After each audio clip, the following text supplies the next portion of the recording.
रामकृष्ण हरी माऊली एकादशी व्रत महात्म्य व उत्पत्ती कथा. जगात जेवढे विद्यमान धर्म आहेत त्यामध्ये त्या त्या तत्त्वज्ञानाला अनुसरून सांगितलेल्या व्रतांना विशिष्ट महत्त्व दिले गेले आहे. हिंदू धर्म त्याचे तत्त्वज्ञान सर्व धर्माचा मूळ पाया आहे. हिंदू धर्मातील तत्त्वज्ञानाचा इतर धर्माच्या तत्त्वज्ञानाचा आधार आहे. विविध प्रकारचे व्रतवैकल्य, त्या व्रतामध्ये करावे लागणाऱ्या देवतेची पूजा, आमच्या सर्व सण उत्साह यांच्याशी ती व्रते आणि पूजाविधी अनिर्णायकपणे जोडले गेले आहेत. ग्रहांची शांतीसाठी विशेष व्रत केले जातात. त्याचप्रमाणे सोमवार, त्रयोदशी, महाशिवरात्र ही व्रते भगवान शंकराच्या पूजेसाठी केली जातात. शुक्रवार व्रत देवीच्या आराधनेसाठी करतात. अशा प्रकारचे प्रत्येक देवी देवतांच्या आराधनेसाठी असणाऱ्या व्रताचे आपापले धार्मिक, आध्यात्मिक, त्याचप्रमाणे लौकिक महत्त्व आहे. यातील जी व्रते व्यक्ती करेल ती एखाद्या विशिष्ट कारणासाठी करते. भगवान त्यांची मनोकामना पूर्ण करतो. या सर्वात एकादशी व्रत अलौकिक आणि प्रभावी आहे. जगामध्ये असंख्य नद्या, सरोवर, अन्य प्रकारचे जलाशय आहेत. त्यामध्ये स्नान करण्यामुळे तन मन शुद्ध होते, पावित्र्य, निर्मलता प्राप्त होते. परंतु गंगा नदीमध्ये स्नान करण्यामुळे पवित्र शुद्धता तर मिळतेच, त्याचबरोबर हिमालयातून वाहत येण्यामुळे गंगेच्या पाण्यात औषधी वनस्पतीचे मिश्रण असते. त्या रासायनिक प्रभावाने गंगेचे स्नान करणाऱ्याचे अनेक रोगांचे क्षय होते, उत्तम स्वास्थ्य मिळते. त्याचबरोबर आध्यात्मिक सामर्थ्य, आत्मक्रांती, याशिवाय आजपर्यंत साधकाच्या हातून घडलेल्या पापांचा शुद्ध क्षय होतो. अशा प्रकारे रासायनिक गुणांनी परिपूर्ण असणारी गंगा पूर्ण सरिता आहे. ती जगद उद्धारासाठी स्वर्गातून धर्तीवर आली. म्हणून नद्यांमध्ये गंगा नदीला श्रेष्ठ स्थान दिले आणि तिचे महात्म्य आहे. त्याचप्रमाणे सर्व व्रताच्या सरितांमध्ये एकादशी व्रताचे महत्त्व आहे. एकादशी व्रताची थोडक्यात माहिती सांगते. अत्यंत पवित्र नैमिष अरण्यात सूत, शौनकादिक ऋषी आणि इतर साधू संतांना मनाला पावन करणाऱ्या कथा सांगत होते. सर्व ऋषी, साधू, संत भक्तीने, आनंदाने श्रवण करून आनंद प्राप्त करून घेत होते. 18 पुराणे त्यातील भक्तजनाच्या देवाच्या लीलाचे अनेक व्रताचे महत्त्व ऐकल्यानंतर शौनकादी ऋषी म्हणाले, महात्म्य, आतापर्यंत तुम्ही केलेल्या कथा अमृत श्रवणाने आमच्या चित्तवृत्ती संतोष पावल्या, त्यांना शांती प्राप्त झाली. आता आम्हाला एकादशी व्रताचे महात्म्य ऐकायची इच्छा आहे. एकादशी व्रताचे विधिपूर्वक कसे पालन करावे, ते केल्याने कोणते फल प्राप्त होते, यापूर्वी एकादशी व्रत निष्ठेने केलेल्या भाविकांना काय फललाभ झाला, हे कृपा करून सविस्तर सांगावे ही विनंती आहे. ऋषीमुनींच्या विनंतीनुसार सूत सांगू लागले. ते म्हणाले, साधूजनांनो ऐका. पूर्वी धर्मराजाने जगाचे परमार्थिक कल्याण व्हावे त्याचबरोबर आहिक सुख प्राप्त व्हावे या हेतूने भगवान कृष्णाला प्रार्थना केली. ते म्हणाले, भक्तवात्सल्या श्रीहरी, आता इथून पुढे कलियुगाला प्रारंभ होईल. सूर्यास्तानंतर अंधारलेली पृथ्वी, त्यामध्ये रात्री पिशाचाचा हैदोस नाद सुरू होतो. आपले शरीर रोगाने ग्रस्त होते. प्रतिकूल काळ सुरू झाला की चहूबाजूनी दुःख संकटे येतात. असे कलियुग आले असता जगातील दुष्कर्मे प्रवृत्ती वाढते. स्वधर्माचरणाचा विसर पडून लोक पापचरण करतील. हरिहराला तुच्छ मानून त्यांची पूजा अर्चा करणार नाहीत. भगवंताच्या लीला कथन न ऐकता इतर वाईट गोष्टी ऐकतील. दानधर्म तीर्थयात्रा करणार नाहीत. संपत्ती ऐश्वर्य यांना महत्त्व देऊन नात्याची पर्वा करणार नाहीत. पिता पुत्राचे जिव्हाळ्याच्या कर्तव्यबुद्धीच्या नात्याचा त्यांना विसर पडेल. विषयप्राप्तीच्या सुखासाठी स्त्री पुरुष कसलीही हीन प्रकारची तडजोड करतील. पती पत्नीचे संबंध सुखद राहणार नाहीत. आपल्या वादाला प्रतिष्ठा मिळेल. राज्यकर्ते प्रजेवर अन्याय अत्याचार जुलूम शोषण करतील. प्रजेला न्याय मिळणार नाही. त्यामुळे प्रजा सतत दुःखी राहील. या परिस्थितीच्या अवलोकनाने माझ्या अंतःकरणात अतिशय दुःख होत आहे. तरी या दाहक परिस्थितीतून मुक्त होऊन सामान्य जीवाच्या संपूर्ण दुर्बुद्धीचा झालेल्या पापाचा नाश होऊन नेहमी तुझ्या चरणाचा वास मिळेल असा आचरण मार्ग सांगा. तो आचरणाला सोपा आणि सहज पाहिजे.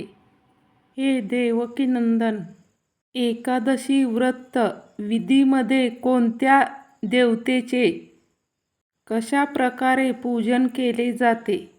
या व्रतामध्ये काय कार्य करावे अथवा कोणत्या कार्याचा निषेध करावा याबद्दल स्पष्ट सांगण्याची कृपा करा. धर्मराजाचा प्रश्न ऐकून भगवान श्रीकृष्ण म्हणाले, हे धर्मराजा, तू खरोखरच धन्य आहेस. जे संत सज्जन नेहमीच जगहिताचा विचार करतात, त्यांच्यावर उपकार होईल असे कार्य करतात, ते मला अत्यंत प्रिय आहेत. तुझ्या परोपकारी वृत्तीमुळे तू मला अत्यंत प्रिय आहेस. त्याचप्रमाणे तुला ज्याच्या योगाने माणसाचे मनुष्याच्या संपूर्ण पापाचे नाश होईल आणि त्याला विष्णुपद प्राप्त होईल, त्याचे जीवन कृत्यार्थ होईल, असे व्रत आचरण्यास सांगतात. अमावास्यापासून पौर्णिमेच्या पंधरवड्याला शुक्ल पक्ष आणि पौर्णिमेपासून अमावास्येच्या पंधरवड्याला कृष्ण पक्ष म्हणतात. प्रत्येक पक्षाच्या 11व्या दिवसाला एकादशी हे संस्कृत नाव आहे. प्रत्येक महिन्याला येणाऱ्या 2 एकादशींना शुक्ल एकादशी व कृष्ण एकादशी असे म्हणतात. त्याचप्रमाणे शुक्ल पक्षाच्या 12 आणि कृष्ण पक्षाच्या 12 अशा वर्षातून 24 एकादशी तिथी येतात. त्यामध्ये दर 3 वर्षांनी येणाऱ्या पुरुषोत्तम मासातील 2 एकादशी 26 एकादशी तिथी असतात. एकादशी व्रताचा विधी सांगते ऐका. एकादशी व्रताची विधी 3 दिवसाचा मिळून असतो. आधीच्या दिवशी म्हणजे दशमीला या व्रताचा प्रारंभ होतो. या दिवशी प्रातःकाळी उठून स्नान संध्या नित्यकर्म उरकून हरीचे पूजन करावे. दिवसभर निराहार करून संध्याकाळी जेवण करावे. भूक सहन होत नसेल तर दिवसातून एकदा जेवण करावे. जेवताना काशाचे भांडे वापरू नये. मांस, अंडी, उडीद, मसूर, कांदा, लसूण हे पदार्थ वर्ज्य करावेत. कथा, कीर्तन, पुराण श्रवण करावे. दुसऱ्या दिवशी एकादशीच्या दिवशी प्रातःकाळी उठून सर्वप्रथम या व्रताचा संकल्प करावा. नंतर नदीच्या प्रवाहात स्नान करणे शास्त्रानुसार आहे. ती नदी नसेल तर तलावात किंवा विहिरीत स्नान करणे हे मध्यम स्नान आहे. घरात भांड्यातील पाण्याने स्नान करणे अधमन, तशाच गरम पाण्याने स्नान करणे त्याहून अधमन आहे. स्नान करताना देहाला माती अथवा राख लावावी. स्नान करून नित्यकर्म झाल्यावर धूप, दीप, नैवेद्य त्याचप्रमाणे 16 उपचारांनी भगवान विष्णूचे पूजन करावे. नामस्मरण करावे. नंतर काही दानधर्म करावा. भगवंताच्या लीला, गुण, स्वरूप याच्या कथा ऐकाव्यात. कीर्तन, पुराणे श्रवण करावे. अन्न खाऊ नये. आजारी, वृद्ध, अशक्त व्यक्तींनी फळे खाल्ली तरी चालतात. सर्वांशी प्रेमाने वागावे.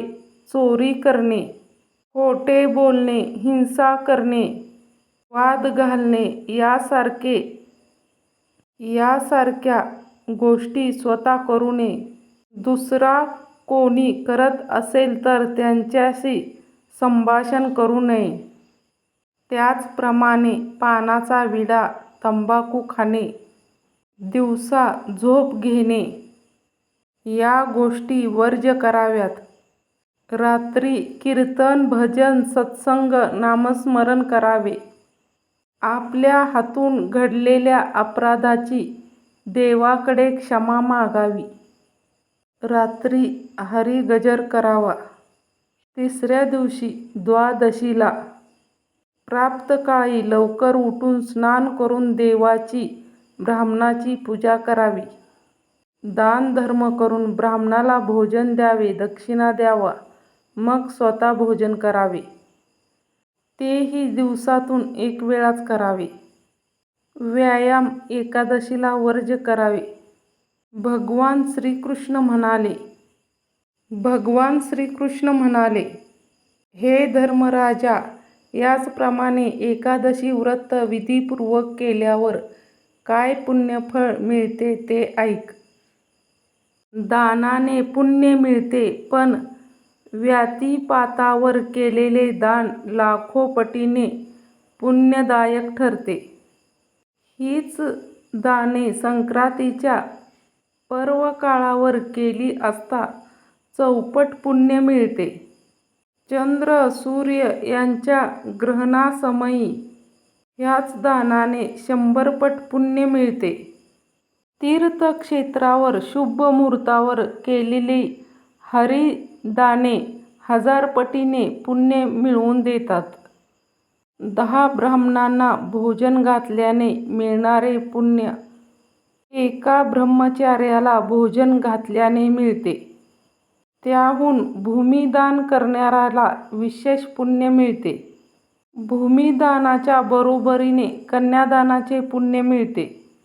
परंतु याहून अधिक 100 पट विद्यादानाने पुण्य मिळते.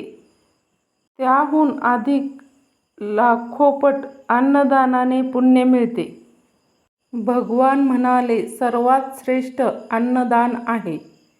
पण एकादशी व्रताच्या पुण्याची गणती हजारो राजसूय यज्ञ केले तरी किंवा लक्षावधी अश्वमेध यज्ञ केले तरी त्या पुण्याची बरोबरी करता येणार नाही.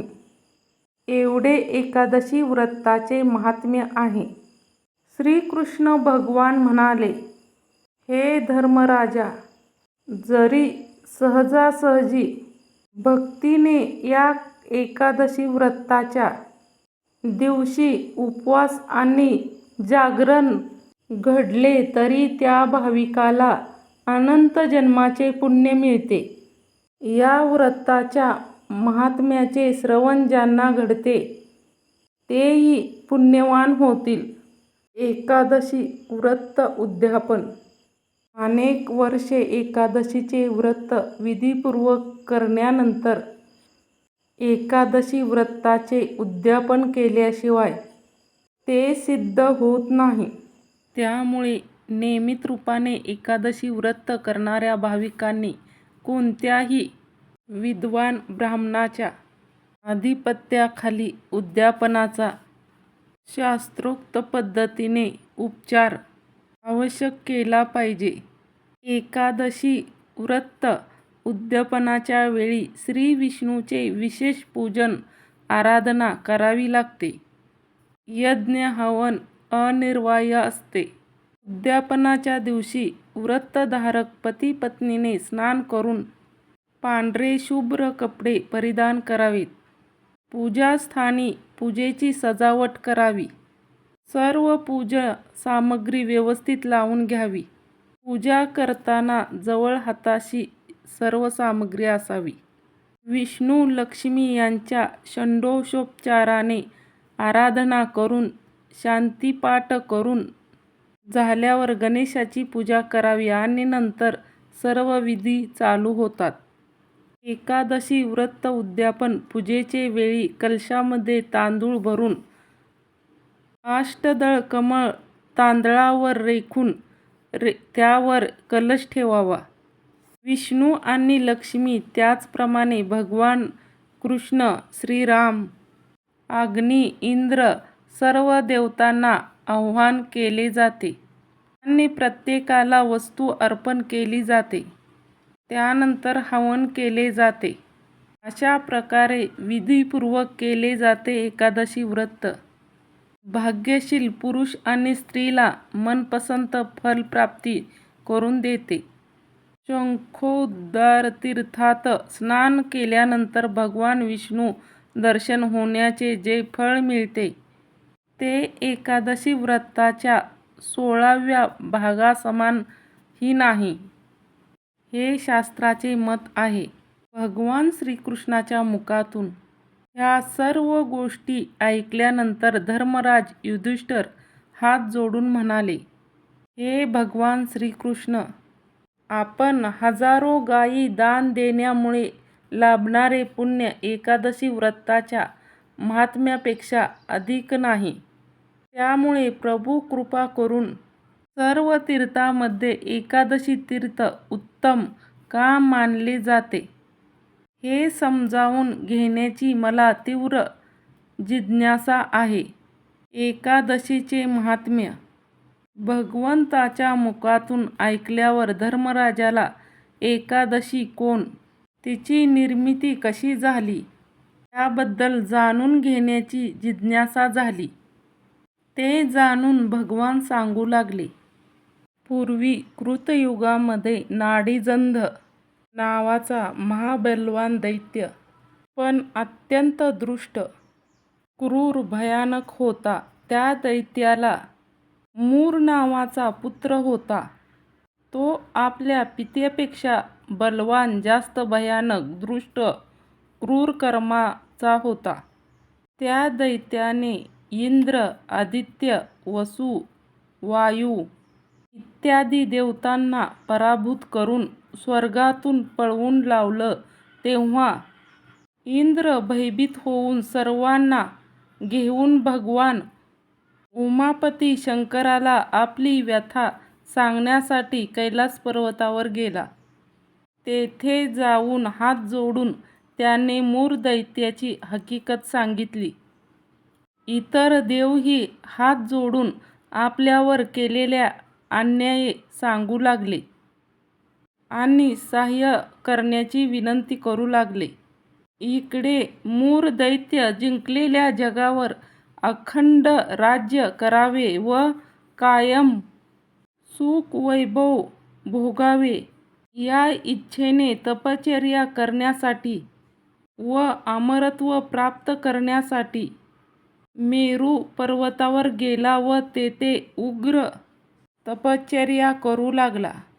हजारो वर्ष तप केल्याने त्याला प्रचंड तेज प्राप्त झाले.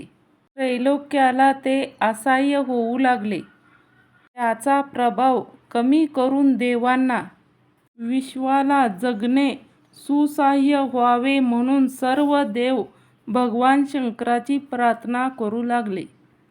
देवाची विनंती ऐकून विश्वावरील आलेल्या संकटाने भगवान शिव दुःखी झाले. हे संकट दूर करण्यासाठी आणि मूर दैत्याला तपश्चर्येचा भंग करण्यासाठी पृथ्वीवरील मेरू पर्वतावर आले. तप करीत बसलेल्या मरू दैत्याजवळ जाऊन त्याला सावध केले व म्हणाले, हे नाडी जदसुता, तुझी उग्र तपश्चर्या पाहून मी प्रसन्न झालो. तरी तुला पाहिजे तो वर माग. भगवान शंकर प्रसन्न झालेले पाहून मूरू दैत्याला आनंद झाला. मला जीवनात मृत्यू नसावा.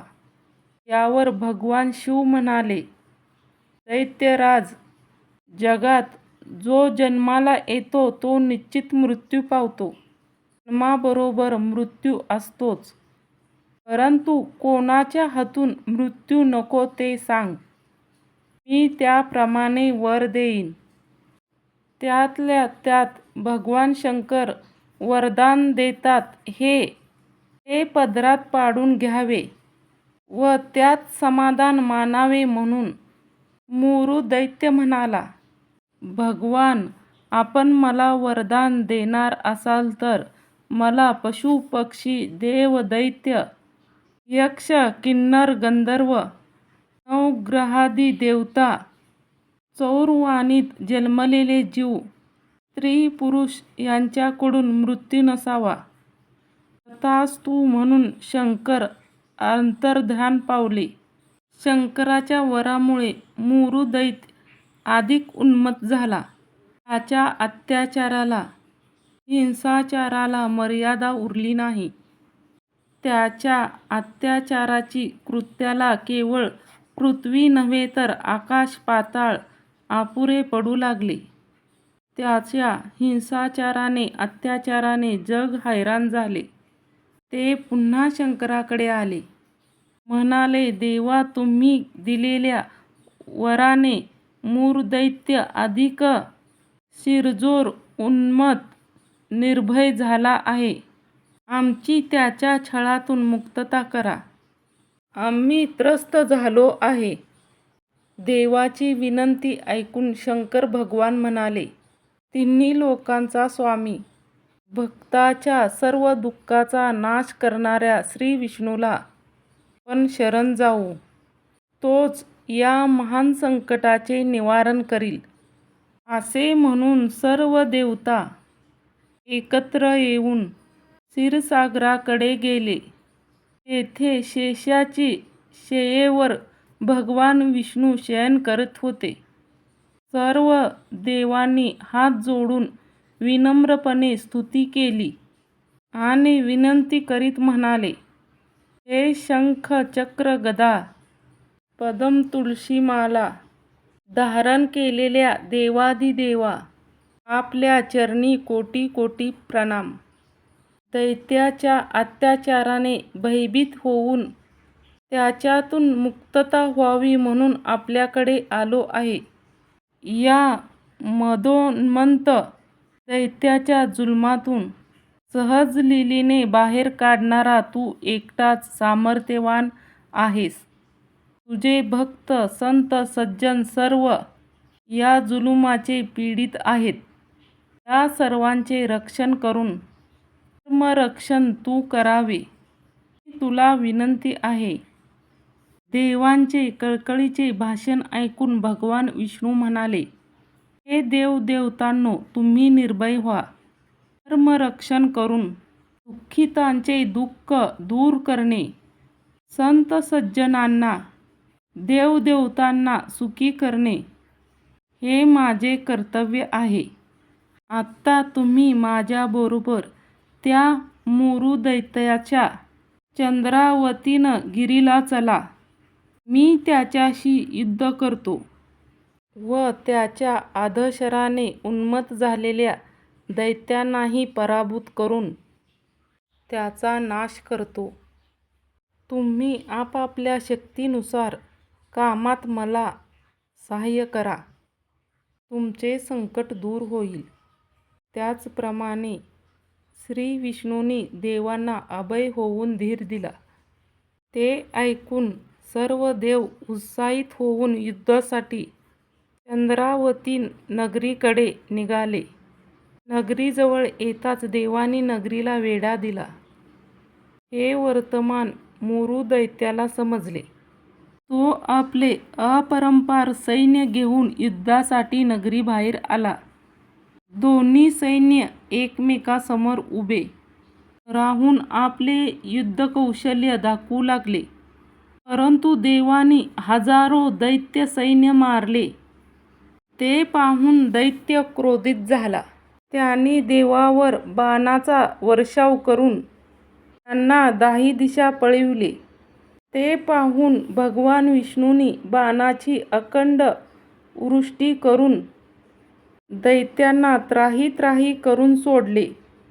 दैत्याची रणभूमीवर फजिती झालेली पाहून मोरू दैत्य आपली आयुधे घेऊन पुढे आला. विष्णूंनी त्याच्यावर आपले सुदर्शन चक्र सोडले. परंतु शिवशंकराने दिलेल्या वरामुळे ते सुदर्शन चक्र मोरू दैत्याला इजा करू शकले नाही. मग भगवान विष्णू व मोरू दैत्य यांच्यामध्ये द्वंद्वयुद्ध सुरू झाले. विष्णूंनी एकदाच दैत्याला मुष्टिप्रहार केला. त्या क्षणी मोरू दैत्य बेशुद्ध होऊन खाली पडला. अशा प्रकारे बरेच दिवस युद्ध सुरू होते. त्यामुळे विष्णू थकून गेले. तेव्हा विश्रांती घेण्यासाठी त्यांना नरनारायणाचा आश्रम असलेल्या बद्रिका आश्रमाकडे प्रयाण केले. तेथे वहीवती नावाचे अत्यंत विशाल दुर्गम अशी गुहा होती. त्यामध्ये जाऊन विष्णूंनी तेथे शयन केले. परिश्रमामुळे त्यांना गाढ झोप लागली. भगवान विष्णूच्या इच्छेने सृष्टी निर्माण होते आणि लयाला जाते. विष्णू भगवानाच्या सुदर्शनाचा मोरू दैत्यावर काही परिणाम होऊ नये ही भगवंताचीच लीला आहे. विश्रांतीसाठी युद्धभूमीवरून पळून येणे यामध्येही काहीतरी कुटील हेतू आहे. कारण भगवान शिवांनी मोरू दैत्याला दिलेला वर खोटा ठरू नये म्हणून देवांनी हे कपटनाट्य केले. इकडे मोरू दैत्य सावध होऊन भगवान विष्णूचा शोध घेण्यासाठी निघाला. विष्णूच्या तळपायावर ध्वज व कुशनाग, पद्म, स्वास्तिक वगैरे पदचिन्हे होती. चालताना ती जमिनीवर उमटत असत. या खुणाचा मागोवा घेत मोरू दैत्य बद्रिका आश्रमात आला व वाहीवती गुहेत शिरला. तेथे त्याला गाढ झोपलेले भगवान विष्णू दिसले. तेव्हा राग अनावर होऊन त्यांना ठार करण्याच्या इच्छेने तो शस्त्र घेऊन धावत त्यांच्या अंगावर गेला. त्याच क्षणी एक चमत्कार झाला. विष्णूच्या अंगातून एक कन्या उत्पन्न झाली. ती अत्यंत तेजस्वी, चतुर्भुज होती. तिच्या हातात शस्त्रास्त्र होती. तिने धूत वस्त्र परिधान केले होते. क्रोधामुळे तिच्या डोळ्यातून ठिणग्या बाहेर पडत होत्या. विष्णूला मारण्यासाठी आलेला मोरू दैत्याला त्या कन्येमुळे अडथळा आला. त्यामुळे दैत्य क्रोधित झाला व त्या कन्येबरोबर युद्ध करू लागला. त्या कन्येचे युद्धकौशल्य, पराक्रम, वीरता पाहून मोरू दैत्य विचार करू लागला, या कन्येला एवढे भयानक युद्धकौशल्य कोणी शिकवले असेल. या विचारात असताना त्या कन्येने एक बाण मारून दैत्याचा रथ मोडून टाकला. मग त्याची अस्त्रे-शस्त्रे तोडून त्याचे तुकडे तुकडे केले. तेव्हा तो मोरू दैत्य मल्लयुद्ध करण्याच्या तयारीने त्या कन्येच्या अंगावर धावून आला. तिने त्याला एक जबरदस्त धक्का दिला. त्या क्षणी तो जमिनीवर धाडकन पडला आणि मूर्छित झाला. शुद्धीवर येताच त्या देवीरूप कन्येने त्याचे मस्तक दंडावेगळे काढले व तो दैत्यराज मृत्यू पावला. हे पाहून उरलेले दैत्य भीतीने पाताळात पळून गेले. भगवान विष्णू झोपडीतून जागे होऊन पाहू लागले. त्यांना दिसले मोरू दैत्याचे कापलेले मस्तक घेऊन एक तेजस्वी कन्या हात जोडून उभी आहे. ते म्हणाले, हे देवी, ज्या दैत्याच्या भीतीने इंद्रादिक देव भयभीत होऊन स्वर्ग सोडून पळून गेले, त्या दैत्याला कोणी मारले? ती कन्या म्हणाली, भगवान, आपण निद्राधीन अवस्थेत असताना आपल्याला ठार करण्याच्या हेतूने मोरू दैत्य धावून आला. त्या क्षणी आपल्या शरीरातून उत्पन्न होऊन मीच या दैत्याचा वध केला.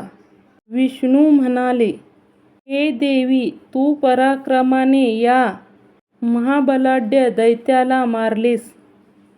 तू या देवतावर उपकार केलेस.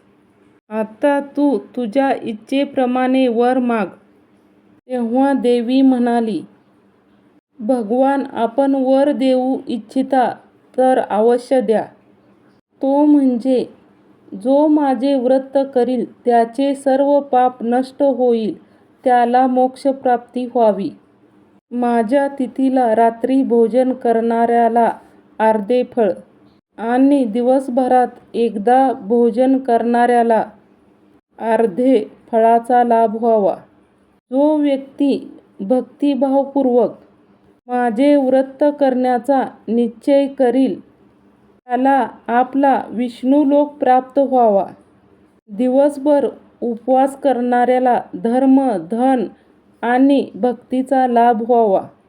भगवान म्हणाले, हे देवी, सर्व काही तुझ्या इच्छेप्रमाणे घडेल.